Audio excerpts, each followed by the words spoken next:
Olá! Hoje vou falar para vocês sobre o nascimento virginal na Torá. É isso mesmo.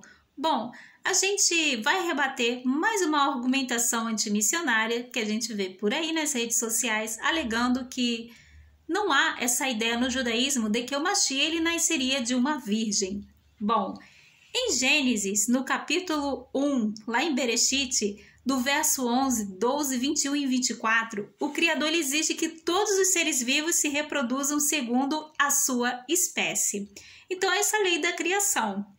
Deus, ele deu uma mitzvah, ou seja, o mandamento a Adão de se reproduzir no Gaéden, no Jardim do Éden. Mas ele pecou e foi expulso do Gaéden e não gerou filhos segundo a sua própria espécie, como se pretendia. Pelo contrário, ele pecou e só depois se reproduziu e o resultado não foi a semente pretendida pelo decreto do Eterno para encher a terra. Em vez disso, ele reproduziu um homem caído e quebrado, assim como ele. Então é importante, por exemplo, a gente verificar que tipo gera tipo, que esta é a lei da criação, isso é a Torá. Isso nos leva ao casamento levirato, que é o imbu, né? Você pode ler, por exemplo, sobre o casamento de levirato no livro de Deuteronômio 25, do verso 5 ao 10. Então, eu vou estar lendo aqui para vocês também, para vocês tentarem entender o que isso significa, porque isso vai circundar o nosso estudo de hoje, tá? Quando irmãos morarem juntos e um deles morrer e não tiver filhos, então a mulher do falecido não se casará com um homem estranho, de fora. Seu cunhado estará com ela e a receberá por mulher e fará obrigação de cunhado para com ela. E o primogênito que ela lhe der será sucessor do nome do seu irmão falecido, para que o seu nome não se apague em Israel. Porém, se o homem não quiser tomar a sua cunhada, esta subirá às portas dos anciãos e dirá: meu cunhado recusa a suscitar a seu irmão nome em Israel, não quer cumprir para comigo o dever de cunhado. Então os anciãos da sua cidade o chamarão, e com ele falarão. E se persistir e disser, não quero tomá-la, então sua cunhada se chegará a ele na presença dos anciãos, e lhe descalçará o sapato do pé, e lhe cuspirá no rosto, e protestará e dirá, assim fará ao homem que não edificar a casa de seu irmão. E o seu nome se chamará Israel, a casa do descalçado. Ou seja, o que esse texto aqui ele está falando? O levirato ou imbu, ele obriga o homem a se casar com a viúva de seu irmão quando este não deixa descendência masculina, sendo que o filho deste casamento é considerado descendente do morto. Então, esse na realidade é uma mitzvah, é um mandamento que está na Torá. E um mandamento que você vai verificar ao longo dos textos bíblicos da Torá, que é levado muito a sério pelo Eterno. Bom, a gente tem aqui, por exemplo, em Gênesis, no capítulo 19, do verso 30 ao 38, vocês podem estar lendo essa história posteriormente na íntegra. Nós lemos a história escandalosa de Ló e de suas duas filhas que, na realidade, escaparam de Sodoma e acharam que todos os outros estavam mortos, né? E essas duas filhas praticaram uma forma distorcida de casamento levirato. E uma observação que eu vou fazer para vocês é que, do fruto dessa relação, desse incesto, né? Inclusive constrangedor e vergonhoso, né? O primeiro filho nascido de tal união, nas escrituras, é na verdade chamado de Moabe, ou seja, isto é, do pai, conhecido na língua portuguesa como Moabe. Então, dessa união, você vê que gerou ali os povos, inclusive os moabitas, né? Bom, eu vou ler aqui para vocês um trecho da Torá, né, de Rumash, aqui do Sefer Bereshit, onde vai mencionar um seguinte, né, uma incrível revelação. Aqui é sobre as faíscas da Hassidut, diz o seguinte: de acordo com Zohar, o ponto sobre a palavra do verso 33, qual é o verso 33 que a gente está lendo? A gente está aqui na Parashá Vairá, né? Onde está falando sobre Ló, tem filhos com suas filhas, né? Então tá aqui no versículo 19, perdão, no capítulo 19 e no versículo 33, que fala: Nessa noite elas embriagaram seu pai com vinho, e a mais velha dormiu com seu pai. E ele não percebeu quando ela se deitou ou se levantou. Então, o termo aqui, que não foi percebido, nesse sentido que está sendo falado, que não percebeu do verso 33, né, refere-se ao fato de que o Eterno secretamente, né, segundo aqui o pensamento judaico, teria ajudado esse acontecimento, né, pois o Mashiach se materializaria deste acontecimento, né, ou seja, já que Ruth, bisavó, no caso do rei Davi, era convertida, né? E aí continua. Proveniente dos moabitas, né? Então, para quem não sabe, Ruth era uma moabita. Então, o evento posterior, aí eles começam a mencionar aqui, entre Ló e sua filha, aí aqui já mencionou uma outra questão. Seguindo aqui uma outra questão, por exemplo,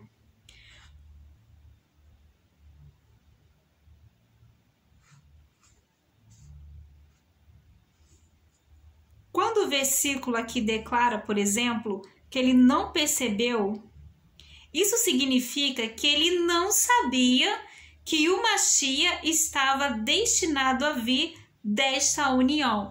Isso aqui consta em um livro cabalístico do Zohar, né, 1:110b, que está sendo citado aqui, por exemplo, na Torá de Rumash. É justamente aqui que está sendo citado essa questão.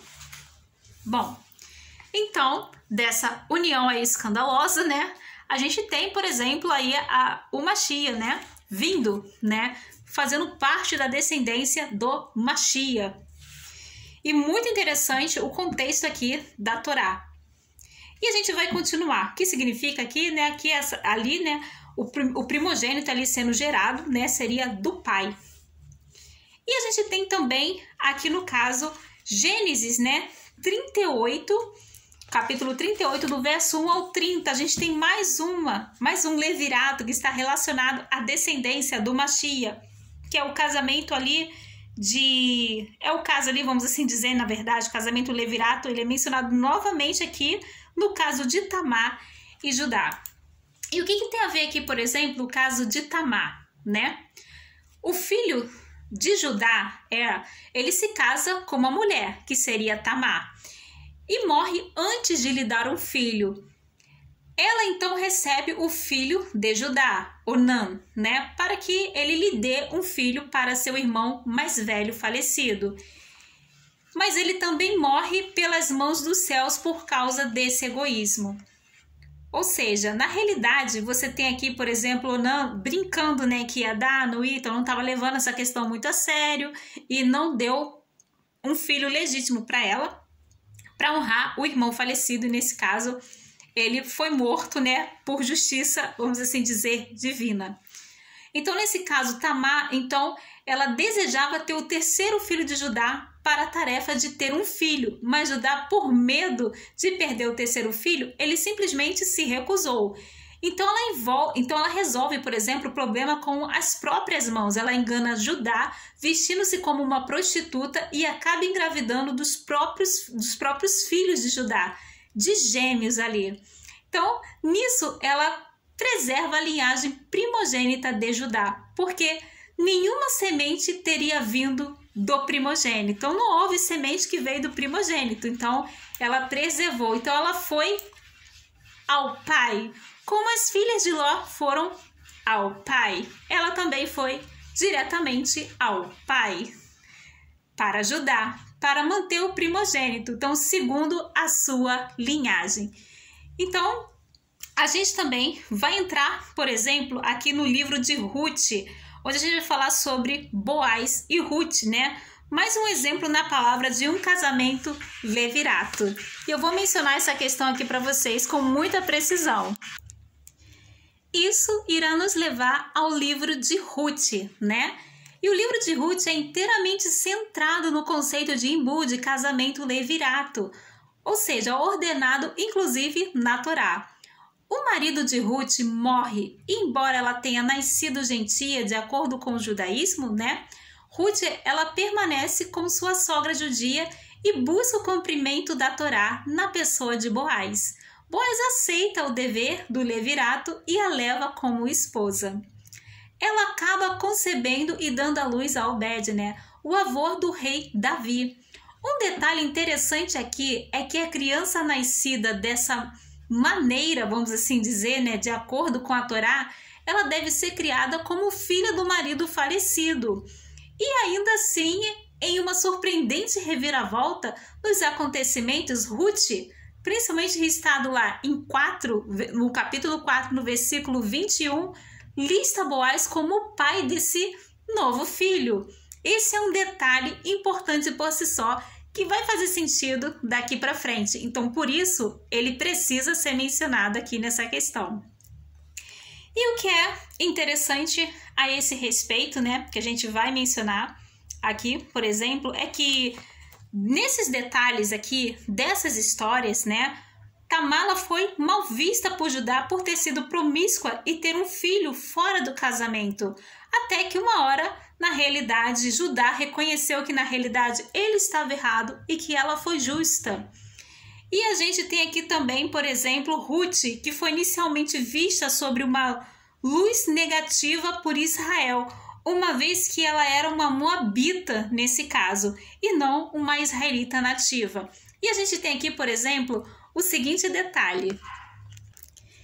E que detalhe seria esse? Bom, da mesma maneira, Miriam, que é Maria, a mãe de Yeshua, a mãe de Jesus, né?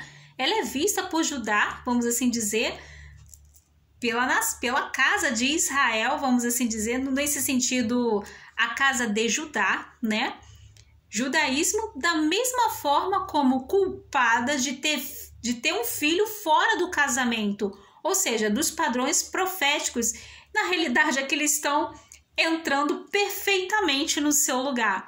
E a gente sabe que os escritos, né, lá das escrituras, tanto da Torá quanto dos profetas, eles são, na realidade, a sombra, né, do que refletiria no Mashiach em todos os detalhes possíveis.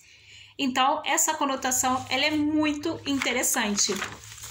Enfim, e a gente vai continuar aqui, por exemplo, o seguinte, mas o que tem a ver, por exemplo, tudo isso com o nascimento do Messias e o nascimento virginal? A gente está chegando lá. Lembre, por exemplo, que as duas vezes, né, que a gente tem, por exemplo, o caso de Levirato, onde você tem ali o caso de Ló e o caso de Tamar, por exemplo, lembra que essas duas vezes foi o pai, né, quem cumpriu ali a questão do imbu conforme as escrituras do Levirato, né? Então as filhas de Ló foram para Ló e Tamar acabou indo para Judá.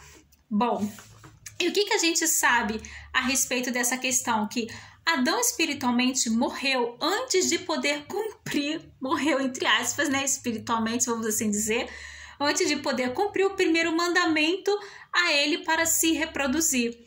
Portanto, Adão, ele não pôde cumprir as devidas, vamos assim dizer, obrigações, os deveres originalmente colocados ali sobre ele em relação a Havá, que seria a Eva. Então, ele havia deixado de cumprir a obrigação de dar a ela um filho, né, sem pecado, ou seja, um filho legítimo, que era a imagem e semelhança de Adão, né? Conforme ele estava lá no Gaéden, ou seja, sem a Yetzer Hará, sem a inclinação do mal, só apenas com a Yetzer Hatov, com a imagem e semelhança de Deus, a Yetzer Hatov.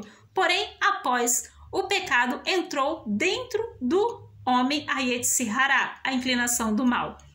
Dali para frente, todos os seus descendentes, eles também herdaram a Yetzer Hará, a inclinação do mal. Ou seja, ele havia deixado de cumprir a obrigação de dar a ela um filho sem pecado. Ele a deixou sem filhos verdadeiramente à sua imagem original, que é apenas com a inclinação do bem a Yetzer Hatov, né? O primogênito Caim era verdadeiramente humano espiritualmente natimorto, não a imagem de Adão no Gaéden antes da queda, por exemplo. Ou seja, proposto original lá pelo homem Adão, né? Assim, a exigência do casamento levirato para a mulher, ela precisava ser cumprida, somente o Criador ele poderia realizar tal coisa. Então, não havia nenhum parente próximo ali de Adão, além daquele em cuja imagem ele fora criado, que é a imagem do Adão Cadmon, que seria o homem celestial. Bom, então ninguém poderia cumprir isso para quem? Eva, Havá. Então, nesse sentido, quando a gente entra nessa questão, Adão, ele ficou devendo à mulher a sua semente verdadeira. E olha, a gente vai entrar nesse quesito, inclusive, dentro das próprias literaturas rabínicas, que vai mencionar sobre essa questão. Bom, acredito que nesse momento você esteja vendo essa incrível realidade tomando forma aqui nas literaturas rabínicas, né? E tomando forma na Taná, tomando forma, inclusive, na Torá. Bom, visto que Adão nunca teve um filho ou herdeiro verdadeiramente vivo, como todos eles foram espiritualmente deficientes, natimortos, então ele era o único humano verdadeiro que já existiu, a imagem e semelhança de Deus, até o nascimento do Messias.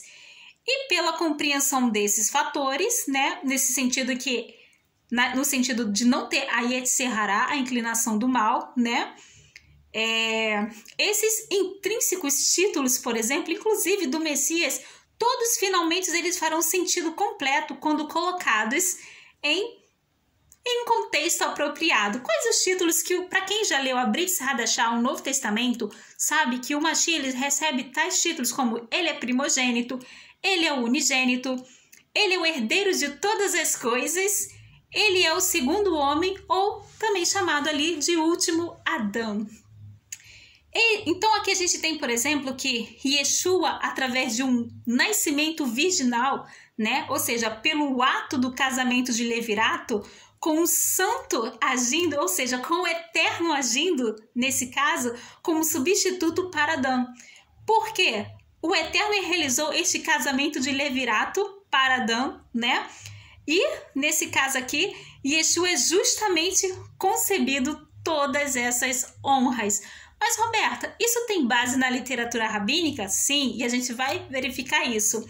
O conceito, por exemplo, do fracasso de Adão para reproduzir como ele foi ordenado a fazê-lo lá no Gaéden, né? E as cicatrizes espirituais resultantes que ocorreram em todos os homens subsequentes, bem como, eventualmente, a retificação de todos ali através da vinda do Messias, pelo casamento de levirato, nesse caso, é profundamente preservada aqui no texto hebraico de uma maneira digna de nossa atenção. E eu vou mencionar para vocês aqui que a própria literatura rabínica ela vai trazer esse conceito. O cabalista Avraham Abulafia, ele escreveu em linguagens místicas, por exemplo, que Havá, Eva, seria inseminada pela Ruach HaKodesh, o Espírito Santo, né, e daria à luz o filho permanente duradouro. Ou seja, isso é um protótipo das mulheres em geral quando fala de Havá, né?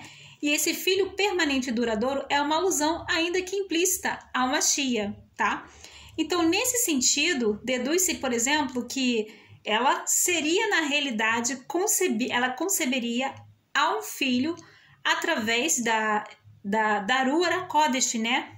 Em uma mulher, para que viesse o Mashiach, né? Por tal motivo, né? O nomeado, vamos assim dizer, o renomado cabalística Moshe Idel, ele enxerga, por exemplo, nas palavras do cabalista Abulafia, por exemplo, o típico conceito cristão da Imaculada Concepção, também presente em determinadas obras da Cabalá judaica.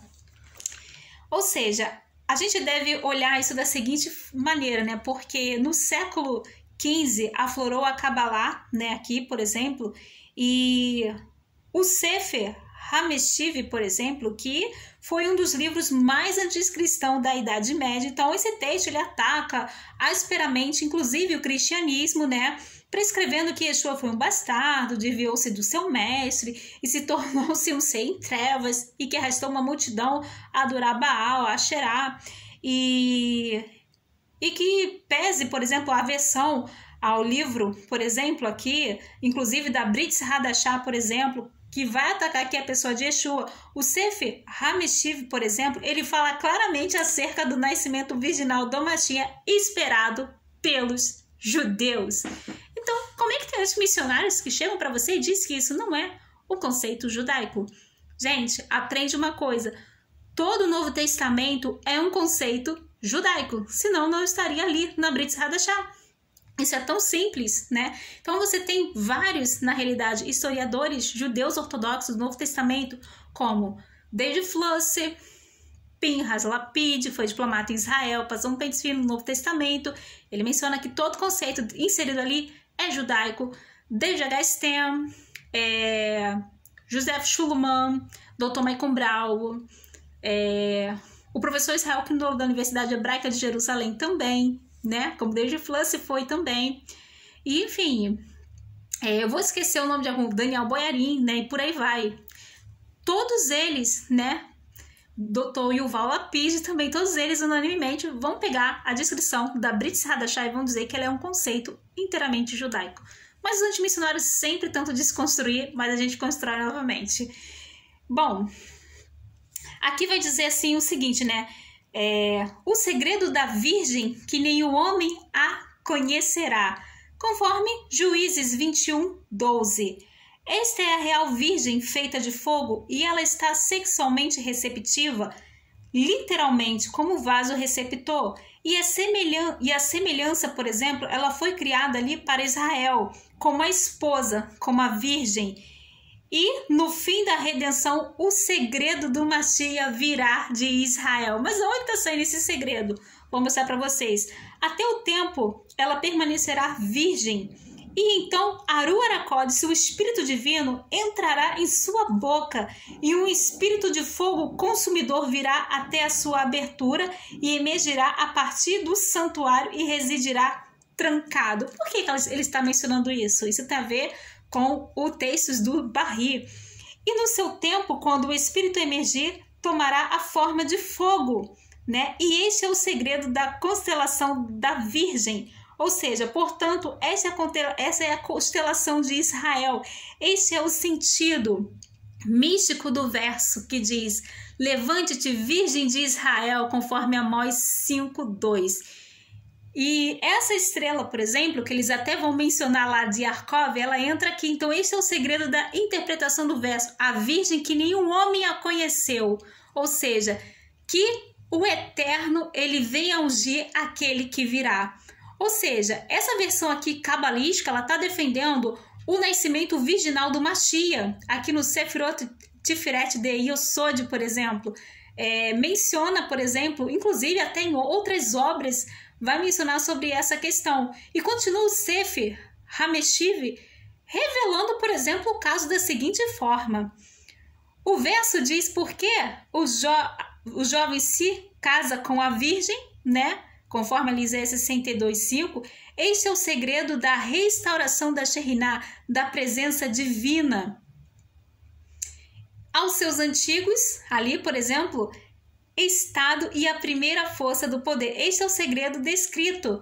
E esse segredo é o Mashiach. É o segredo da descida do meu Mashiach a partir dos céus. Ou seja, ele está dizendo que o Mashiach ele vai entrar ali através da concepção da Aru Aracotes pela boca da mulher e vai ser concebido o Mashiach dessa forma. E vocês vão encontrar os outros textos dizendo, por exemplo, que ela possui um ventre, né, fechado, ou seja, embora ela seja uma mulher, esteja receptiva, mas o fato dela ser virgem no momento e não ter relação, por exemplo, sexual, ela não pode gerar um filho, mas Aru Aracotes fará com que ela gere um filho. Então, aí me respondam, como é que isso não é uma concepção judaica? E na realidade, tem muito mais a ser dito para desfazer essas argumentações antimissionárias sem pé e sem cabeça. Um resumo aqui, né, para você tentar entender, por exemplo, um suposto erro, né, de hebraico no texto massorético de Isaías 9:6, nas versões cristãs 7, por exemplo, para que se aumente Lemarbe, o seu governo, né? perceba-se que existe aqui uma palavra hebraica, né, que a gente vai observar onde você tem aqui um men fechado no meio da palavra, quando o correto seria estar escrito um simples men aqui, né, porque existe essa anomalia no texto, né. E, inclusive, explica o Talmud que essa passagem de Isaías 9, o verso 5 ao 6, nas versões cristãs, do 6 ao 7, não se refere a Ezequias, né? Ou seja, ele não é uma Shia em razão do men fechado, né? E por causa de um grande segredo de Elohim é que é revelado pela utilização do men sofit ali, né? No meio da palavra. Ou seja, aqui, por exemplo, isso aqui está sendo citado, né, no Talmud de Sanhedrin 94a. E aí você vê, por exemplo, um monte de pessoas falando que não sabe nas redes sociais, dizendo a unanimidade no judaísmo que fala que seria, por exemplo, a respeito do rei Ezequias. Sendo que a própria literatura rabínica, ela está mencionando aqui no Talmud Sanhedrin 94a que não se trata do rei Ezequias. Olha, o atributo da justiça disse perante o santo bendito seja, que é o eterno soberano do universo, se tu não fizeste Davi o Machia, que proferiu tantos hinos e salmos diante de ti, tu nomearás Ezequias como tal que não te louvou apesar de todos os sinais que tu fizeste para ele? Por isso, o men foi fechado. Olha só, Isaías 9, 6, nas versões cristãs 7. Imediatamente a terra exclamou, Senhor do universo, deixe-me entoar música diante de ti, uma vez que este homem justo o faça uma Shia. Por isso a terra começou a cantar diante dele, como está escrito, dos confins da terra ouvimos cantar a glórias aos justos, né? Em seguida, o príncipe do universo disse-lhe, soberano do universo, ela, a terra, né, tem cumprido o teu desejo de cânticos de louvor em nome deste homem justo. Está se referindo aqui a Ezequias, mas gritou a voz celestial, este é o meu segredo, este é o meu segredo. E esse segredo ele foi revelado ali no texto que nós acabamos de ler. Então o Talmud, aqui por exemplo, ele está constando, por exemplo, que Ezequias, ele não é, na realidade, o Machia, ele não está sendo chamado aqui de Machia, né? E por isso o men ele foi fechado, de Isaías 9, 6, na versão cristã 7. Então a terra, ela clamou ali, né, intercedeu em prol do rei, mas o Eterno manteve a sua decisão e exclamou-se que se tratava de um segredo. E esse segredo, ele culmina no Machia. E uma questão bem interessante, por exemplo, é o que é esse segredo do men aqui fechado de Isaías 9, do verso 6 e 7. De acordo com a Kabbalah, a letra men, ela está associada ao ventre, né? Então você tem que, por exemplo, dizendo aqui, por exemplo, o ventre, né?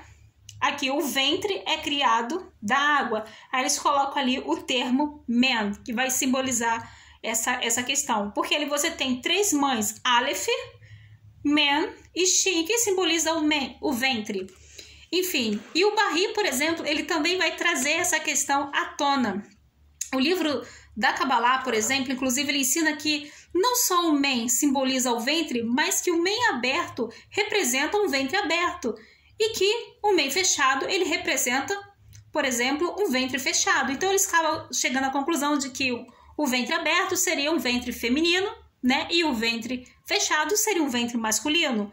Mas aí, por exemplo, assim como o homem ele não pode dar à luz, da mesma maneira, o men fechado não pode dar à luz. Então você repara que esse texto foi aplicado para uma mulher com o men fechado, o que traz a interpretação cabalística de alegar que essa mulher ela era virgem e que a Arua ela simplesmente adentra nessa mulher e faz a concepção junto com a Arua, desce ali o Machia, né, para ser concebido e gerado nessa mulher, onde a virgem vai gerar ali o Machia, que não conheceu homem nenhum, e por isso, nesse sentido, o men fechado.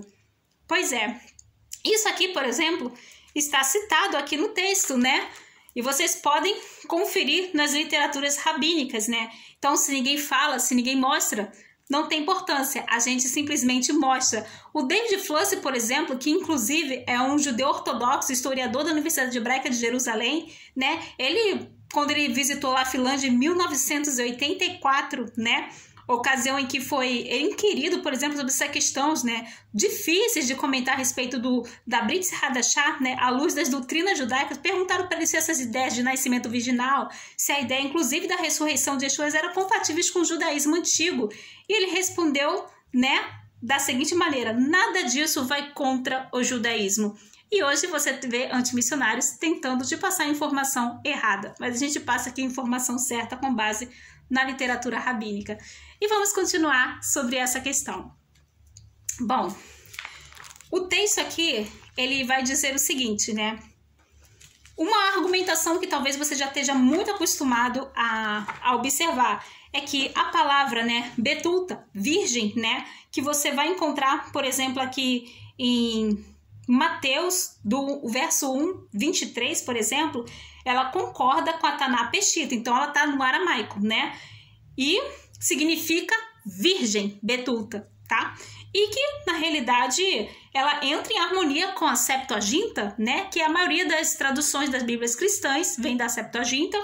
E ali de Isaías 7,14, por exemplo, vale, por exemplo, também o vocábulo paternos, que significa virgem. E quando fizeram a tradução da Taná para o aramaico, também colocaram betulta, que significa virgem. Mas aí você vem com a argumentação, muitas das vezes, antimissionária, alegando o seguinte, né?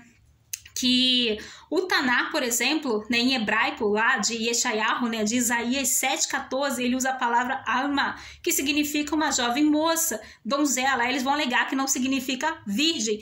Porém, a gente observa que a própria tradução feita da Septuaginta pelos 70 sábios do judaísmo coloca ali, por exemplo, como virgem nessa passagem, ao mesmo tempo que a Taná, né, ali da Peshita também vai colocar como virgem, né? Então você tem ali a betulta e paternos.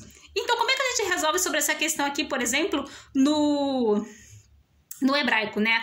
Donzela, tá, não tem um significado de virgem. Todavia, naquela época, era natural que uma donzela fosse virgem. Por exemplo, lá em Gênesis, em Bereshit 24, versículo 43, Rebeca era uma donzela, Alma, e também era virgem, Betula, por exemplo, a quem homem não havia conhecido, conforme Gênesis 24, 16. Então, uma mulher.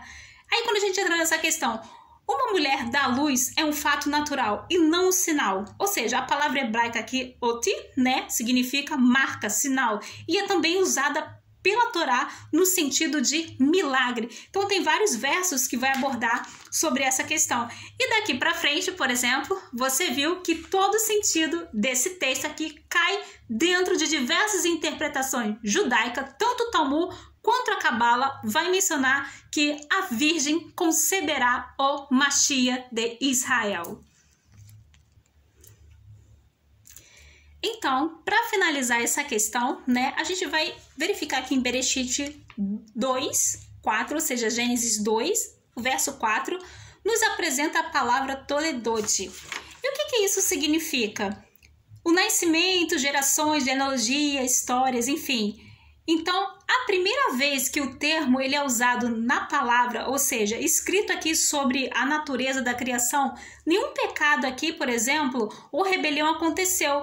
Então, você consegue ler essa palavra Toledot, que significa nascimento, gerações, né, genealogia, história, principalmente aqui relacionada à questão da genealogia, né, ela está completa. Então, não havia pecado ainda no mundo.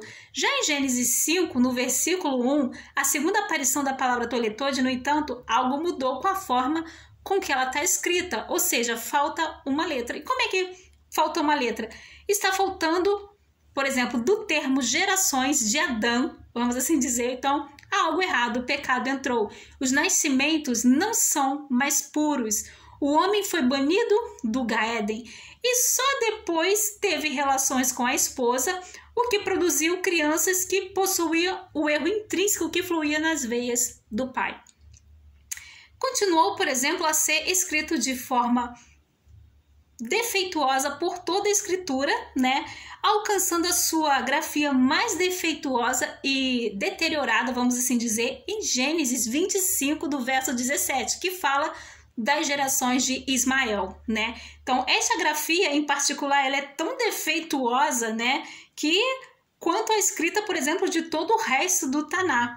Ou seja, nessa grafia se referindo à descendência de Ismael, faltam 2 letras.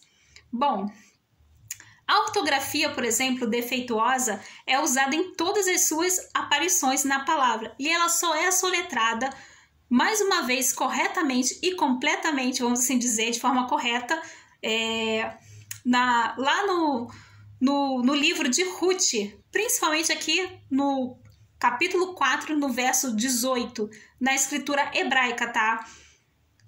Fala das gerações da linhagem de Judá. Ou seja, e é soletrada a palavra novamente, curiosamente, pela segunda vez, né? E última vez nas escrituras hebraicas ali, se referindo a Taná de forma completa. Uma observação, como eu mencionei anteriormente, é que Ruth é um livro inteiro das escrituras que gira em torno do conceito do casamento de levirato. E a gente voltou novamente para essa questão. Ruth, ela procura por um filho, porque o falecido marido ele não foi capaz de lhe dar um. E Boaz, nesse caso, ele cumpre esse dever, colocando em movimento a linhagem, né, que leva diretamente aos reis de Judá.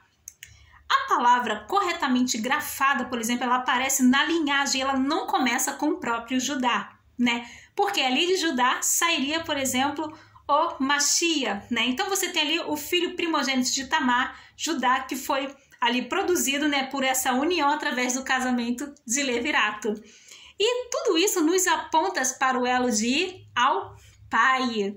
Ou seja, Judá era o pai do marido de Tamar e acabou sendo pai de seus filhos, como eu havia mencionado anteriormente. E a filha de Ló, que teve relações, por exemplo, com o pai, nomeou o filho de Moabe, que significa literalmente do pai. Então, a ligação, por exemplo, ela é estabelecida, vamos assim dizer, com força.